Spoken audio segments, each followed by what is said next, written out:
ही गोष्ट खरी आहे। माझ्या मतदारसंघातलं एक लग्न चिखली तालुक्यामध्ये आमळापूर या ठिकाणी गेलं होतं। माझ्या मतदारसंघातलं ते लग्न असल्यामुळं त्या लग्न सोहळ्याला भेट देण्यासाठी मी गेलो होतो।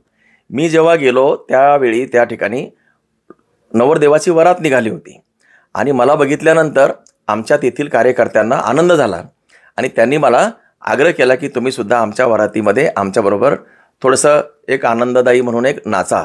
आणि त्यामुळे त्यांनी मला सगळ्यांनी उचलून घेतलं, मला नवरदेवाला मला आमच्या कार्यकर्त्यांना उचलून घेतलं आणि त्याच काळामध्ये माझ्या हातात कोणीतरी नवरदेवाची तलवार आहे दिली। नवरदेवाची तलवार ही सिंबॉलिक तलवार असते, ती ओरिजिनल तलवार नसते आणि ती तलवार आल्यामुळं आणि त्याच वेळी छत्रपती शिवरायांच्या गौरवाचं एक गाणं त्या ठिकाणी लावण्यात आलं। शिवरायाची तलवार करती अन्यायावरती वार, एक ठेका त्यामध्ये धरला आणि 10 सेकंड मला असं वाटतं की ती तलवार मी हातामध्ये धरली। त्यानंतर मी तिथून त्यांचा निरोप घेऊन निघून गेलो। बस इतकाच विषय, या पलीकडे कोणतं नाही। मात्र विरोधकांनी या विषयाचा अतिशय बाऊ केला आणि मी जणू तलवार घेऊन फिरवतो आहे आणि बेभान होऊन नाचतोय, असं काही घडलेलं नाही। 10 सेकंड ती तलवार मी शिवरायांच्या गौरवाच्या गाण्याच्या वेळी ती हाती घेतली आणि त्या गाण्याला प्रतिसाद दिला, इतकंच, बाकी काहीही नाही।